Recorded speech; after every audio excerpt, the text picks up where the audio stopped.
Hi, welcome back. It's me, Valerie Monroe, and my great reading friend, Bookwormy, and we're here to read more of Journey to Nagwanis with you.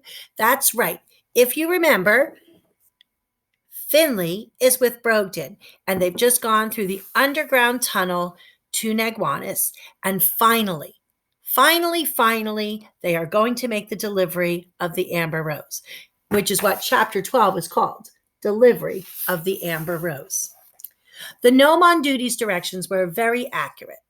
After turning left, Brogden and Finley found themselves on the path of crushed stones along the shore of a beautiful lake. It was smaller than Lake Wahakmo, and because there was no wind, the water sat perfectly still. It reflected the trees of all shapes, colors, and sizes that stood around it. Brogden would have suggested stopping to admire the lovely scene, but Finley had gained a burst of speed now that they were actually in Nagwanis. And Brogden huffed and puffed while trying to keep up with the gnome. They were practically running. Eventually, the path sloped downward, and they continued along the water's edge. After several minutes of walking, they came upon the statue. At first, it was indiscernible, just a gray mass. But as they got closer, the features of the statue became clearer. It was a boy wearing a hat and holding a fishing pole. He faced the lake. His face was cheerful and hopeful. It was as though the rope that hung from the fishing pole might catch a nice big fish at any moment. "We're getting closer now," said Brogden. Finley nodded. He had been holding on to the box for so long that it seemed like it had become part of him. Brogden even thought it would be somewhat strange to see Finley empty-handed. The 10 cedar trees appeared a short way in front of them. Gnomes of all sizes, men, women, and children, were busily working at their chores. But as soon as they spotted the two strangers, they scurried away directly into the trees and shut their doors tight. As Brogden and Finley passed by, the gnomes of Nagwanis peered at them through the windows and door cracks. Brogden and Finley could hear snatches of whispers, guesses, and assumptions of why the two had come. And these hushed voices did not sound friendly. Then they passed the first 5 trees as quickly as possible and breathed a sigh of relief when they were on the other side of the burning bush. It was easy enough to locate Umbus's home. Like the gnome on duty had said, it was the closest to the 5 trees and was clearly marked with his surname above the door. There were many gnome children running about, in and out of the small doors of the trees. It seemed to Brogden that they were in the middle of a construction project, because they were all hollering about locating wood and nails and rope. A youngish boy tumbled out of Umbus's house with a hammer in his hand. "I found it," the boy proclaimed as he raced to the group that had assembled on a plush expanse of grass in front of the 5 trees. Then the door to Umbus's house opened, and a plump gnome woman hollered after him. "No running with the hammer," she cautioned loudly. "You'll fall and smash your head." The boy rolled his eyes and galloped toward his friends. They were all sitting around a crude sketch of a swing set. One of the boys was laying out the materials that they had gathered. "Did anyone find nails?" he asked. "I'll go back," yelled the boy with the hammer. He dropped it on the grass and sped back toward the first tree. By the time he reached it, the gnome woman had opened the door again. She stood in its opening with a tiny pail of nails in her outstretched hand. "Figured you'd be back for these," she said, handing it over. "Thanks, Ma," the boy said before turning back. "And don't rub with those," his ma shouted. "I don't want them spilled all over the grass. No one wants a nail stuck in their foot." The gnome woman closed the door again. "Well," Brogden said, "it's now or never." "Definitely now," Finley said. He strode purposefully. He's been waiting for this moment. Strode purposefully toward the door and knocked 3 times.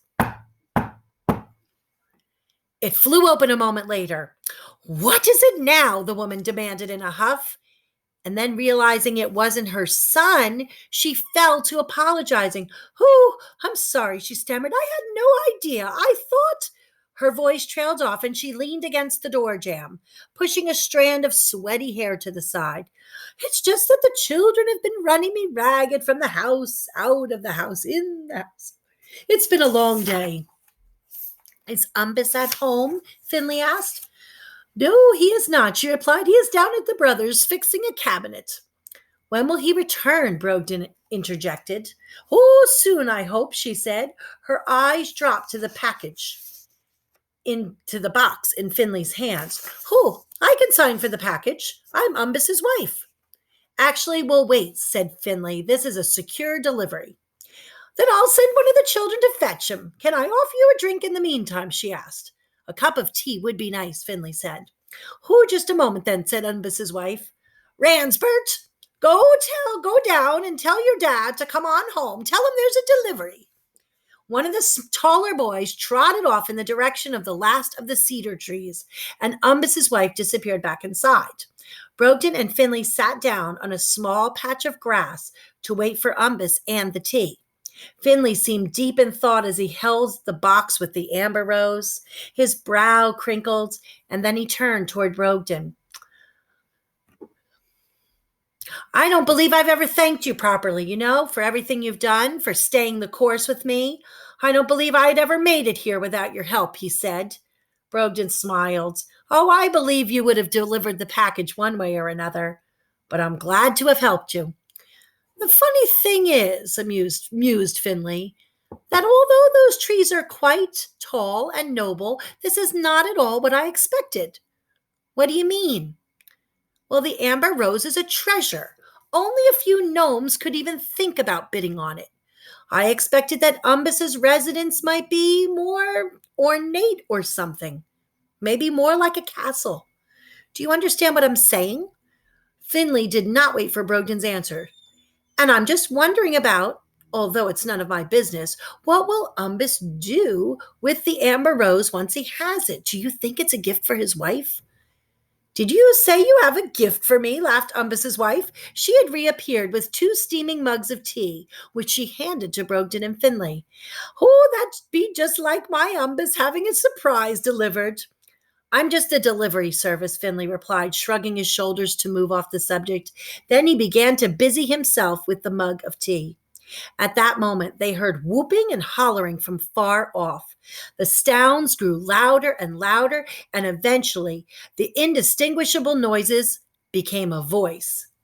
It was Umbus's voice. He was yelling and running toward them. His son and brother followed closely on his heels. The gnome, who sported an enormous long gray beard and the bushiest eyebrows that Brogden had ever seen, came to a halt in front of Finley. What took you so long? You were expected months ago, Umbus fumed. His face was beet red, and his eyes flushed with anger. I spent my life savings on what's inside that box. You did what? Umbus's wife cut in. In a moment, dear, I can explain, Umbus reassured her. But first, you have some explaining to do. His index finger pointed accusingly at Finley.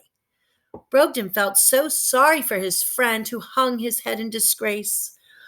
You are completely correct, sir. The delivery should have been completed ages ago, Finley agreed, but I can explain the delay. I certainly hope so. I paid for what's in that box. I paid in advance for the delivery. There's no possible excuse for such a delay, the irate Umbus fumed. Brogden could no longer stand idly by. He stepped in between the 2 gnomes and held his palm up to Umbus. Now hold on just a second. You have no idea what this fine fellow has gone through to deliver your precious package. My goodness, Finley here was washed away down a swale in a terrible storm all the way back in Lake Wahakma, where we are from. And then he was held captive by ravens. However, at no point did he ever let go of that box. At no point did he ever give up and return home to see his newborn child, a child who he still has not met yet, and all because he is so determined to complete this delivery. So kindly give him a break and just be thankful that, although it has taken longer than the anticipated time, the package is here. Everyone remained silent while Brogden's words hung heavy in the air. He's right, Umbus, nodded his wife. No point in throwing a tantrum when your package is sitting right in front of you. From what it sounds like, you're lucky to have it. You should be celebrating, not stewing. Umbus must have realized that his wife was correct, and there was no point in staying mad. He snatched the box from Finley's arms, tore off the piece of packing tape that held the cardboard flaps together, and reached inside. A pile of shredded paper cradled a small, tiny object, swaddled in a length of burlap. Some of the shreds of paper fluttered to the ground as he began to unwrap it.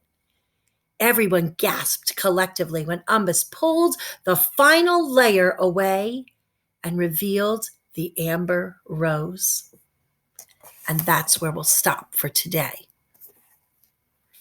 Can't believe they finally delivered it. I know, and we'll see what everyone's reaction is to the amber rose next time, which means you have to join us for the next time we read Journey to Nagwanis. Thanks, everybody, for tuning in today.